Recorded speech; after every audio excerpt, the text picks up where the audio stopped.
21절에 하나님을 알았어요, 여러분. 근데 뭐예요? 하나님을 마음에 두기를 싫어해요, 여러분. 최악이죠, 여러분. 하나님의 진노가 불의로 진리로 막는 사람들의 모든 경건하지 않음과 불의에 대하여 하늘로부터 나타나나니 이는 하나님을 알만한 것이 그들 속에 보임이라. 하나님께서 이를 그들에게 보이셨느니라. 복음이신 예수 그리스도를 통하여 하나님의 의가 나타납니다. 할렐루야.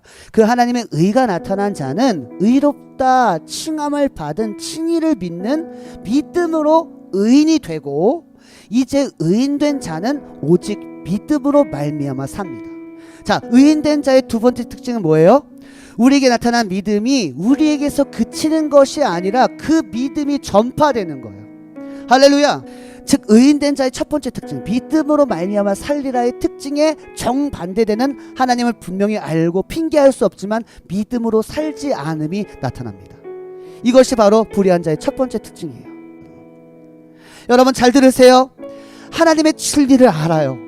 하나님을 알면서도 스스로 지혜롭다 하여 하나님의 진리, 즉 하나님의 말씀을 믿는 믿음으로 사는 것이 아닌 자신의 방식을 선택할 때 이런 악한 열매들이 따르게 되어져 있는 거예요.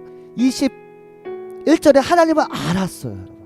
근데 뭐예요? 하나님을 마음에 두기를 싫어해요, 여러분. 최악이죠,